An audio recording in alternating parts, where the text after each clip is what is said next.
Mas falando sobre a questão da janela, Grice, a gente monitora aí as redes sociais, apesar de ser uma bolha, não deixa de ser uma opinião de parte da torcida e os torcedores incomodados bastante pelo fato do Atlético não ter investido, de fato, em duas posições carentes desde o ano passado, né? O Atlético que precisava de um primeiro volante inquestionável, a gente já vinha falando aí há muito tempo que o Atlético precisava desse volante. Falamos sobre nomes importantes no mercado, como o Torreira, volante do Galatasaray que o Atlético tentou. Falamos do Galarza, Matias Galarza, que é um dos melhores volantes do futebol argentino, do Talleres. Enfim, e o Atlético não conseguiu trazer e foi buscar o Thomas Pérez, jogador promissor da seleção sub-20 da Argentina, lá no Porto B. Enfim, longe de ser um jogador inquestionável, mais do que uma aposta, né? Enfim, e agora os torcedores do Atlético também bem incomodados pelo fato do Atlético não ter investido também num zagueiro, que é outra posição carente. O Atlético aí tem problemas com peças aí já também desde o ano passado, e principalmente por conta da lesão em agosto do Lianco, que agora tá de volta.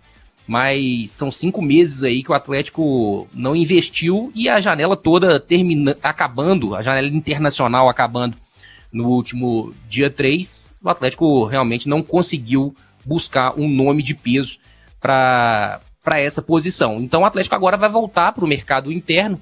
Desde ontem até o próximo dia 27, o Atlético aí tem esse mercado interno para tentar investir. Alguns nomes aí surgiram e o principal deles foi o nome do zagueiro Dantas, do Novo Horizontino, que está na final do Campeonato Paulista. É um jogador aí que está no mercado, está sendo bem visto pelos clubes, o Fluminense ali monitorando a situação dos jogadores, tem um Internacional também de olho nele, e colocaram o Atlético aí como possível interessado. E aí a gente fica nessa, né, porque tem que tomar cuidado se não é o empresário querendo forçar uma situação, ou se são os clubes que estão atrás do jogador. A gente procurando aí, o Atlético chegou a observar a situação do jogador, mas não tem negociação nenhuma. Nos próximos dias aí que o Atlético e o Barba, juntamente com o Barba Domingues, deve definir aí quais são as posições carentes para o Atlético investir, e aí o investimento no mercado interno. Fato é, Grice, que o Atlético termina essa janela internacional com um saldo de 7 reforços contratados e 13 saídas. 13 dispensas entre empréstimos, negociações e jogadores que estavam em fim de contrato. Então, há um certo desequilíbrio por conta de uma reformulação prometida pela gestão, porque chegaram 7 e saíram 13, né? É um desequilíbrio muito grande e a gente nitidamente vê que o clube precisa de algumas peças em alguns setores. Concorda comigo? Vamos lá. Ô Presunto, diz pra mim. Sobre essa janela do Atlético aí, com algumas chegadas e muitas saídas. A janela. O Brax até falou que provavelmente ainda vai chegar alguém aí, que tem até o dia 27. O Fernando também já falou que o Atlético tá ainda se movimentando aí agora nesse mercado interno, mas até aqui, considerando a janela internacional que se fechou ontem, que balanço que você faz até aqui dessa janela do Atlético para 2026? Cara, vamos lá. Começou muito bem, me agradou profundamente, porém terminou com lacunas a serem preenchidas. Isso é problemático. E são lacunas bem claras a serem preenchidas. Então, eu avalio que foi uma boa janela.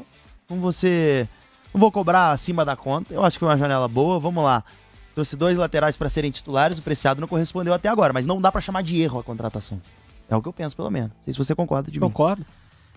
Trouxe 2 laterais para serem titulares. Trouxe o Vitor Hugo. Poucos jogadores da posição dele estão jogando mais que ele esse ano no Brasil. Tá jogando demais o Vitor Hugo. Trouxe. Quem mais que o Galo trouxe? Colabora comigo. Um primeiro volante que a gente ainda não viu, mas era uma cobrança. Não é o tamanho que se esperava. O que se esperava também? Eu acho que aquela história de Torreira e tal, caras desse nível, deram uma enganada no torcedor. Que, gente, na boa, não dá pro Galo. Aí a gente olha pra frente. Eu trouxe o Minda, que é um ponteira... O Maicon, né? De velocidade e tal. Tem o Maicon, que é um volante bem interessante. Capitão do time campeão da Copa do Brasil do ano passado. trouxe o Cassierra, que é o camisa 9 que a gente cobrava, só que a gente ainda não teve tempo, porque o que a gente escutava muito é que o São Paulo não tinha dado aval para algumas dessas contratações, por isso ele não colocava para campo, então a gente não viu alguns desses caras entregaram o que eles podem ainda. Então é muito, eu não tenho como, não é justo eu avaliar as contratações de Minda, de Cassierra, tem que esperar. De resto, eu achei que foi uma janela bem legal, faltou contratar zagueiro. Esse pra mim, pra mim é um problema pesado. Você tem um bônus de várias coisas juntas que se somam, várias contratações que somam pra ter um bônus. Mas tem uma posição que você não contratou nada que joga o time lá pra baixo. Um time sem zagueiro é difícil demais. Então, eu considero que a janela como um todo é das mais completas do futebol brasileiro até aqui, porém que deixou uma lacuna extremamente grave aberta.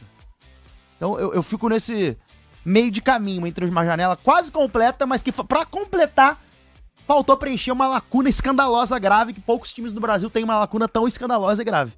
Então eu acho que ainda não é suficiente, vai ter que encontrar no mercado interno soluções. E aí força o clube a ser criativo nesse momento, porque quem tem jogadores com potencial a vestir a camisa e ir pro jogo e entregar desempenho dentro do campo, não querem abrir mão desses atletas.